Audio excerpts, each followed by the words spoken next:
this is Malhotra.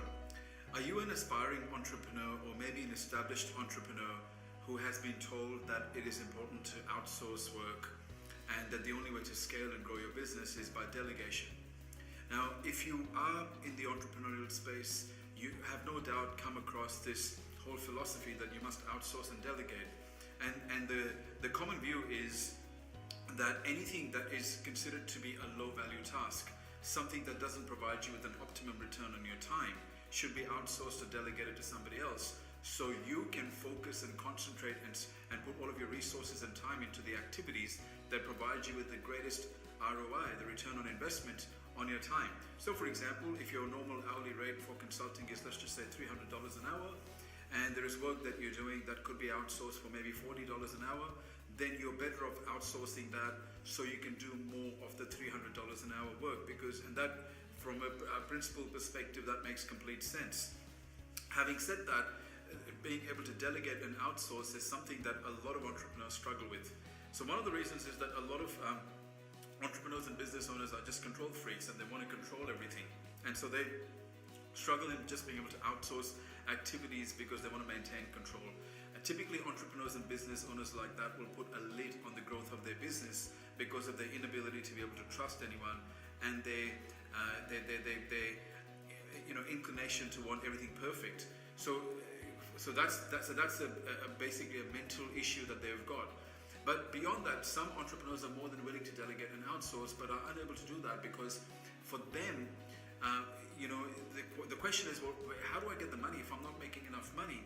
Well, I'd love to outsource and delegate, but I haven't got the money to pay somebody. So one of the things that every entrepreneur and business owner must realize is that their biggest function is marketing and sales and promotion. So they've got to be out there promoting and selling, and that is also the highest activity task in a business. So if you leverage through discipline, you leverage your time by focusing and concentrating your efforts into activities that are going to generate revenue at the front end for you. And if you do more of that, you will then start to make enough money to be able to outsource functions gradually. Now, in the beginning, it's hard because you're doing the front end work, which is meaning that you're actually working on business development activities, marketing and sales activities. And you're also having to take care of the business, the follow-up side of things, the actual, so if you're obviously selling a product or a service, you've got to deliver that product or a service, you've got to work on that, so on and so forth. So in the beginning, it's a bit hard because you're doing both the front end and the back end. But how you've got to strategize this is that you've got to spend more and more of your time on revenue generating activities, and then you're going to have a period where you're going to go into a problem phase where you've got so much business coming in but you can't handle that business yourself, and so inadvertently you may get some complaints in that process because a lot of those people that have paid you to provide a service, they're not getting your product or service on time. So that's only a temporary phase. It's going to happen, and a lot of people, because they're trying to avoid that, they don't grow because they can't delegate. So you've got to delegate and handle that problem at the front end. So bring in enough business that you can't handle yourself, and then start to delegate responsibilities to other people by paying them.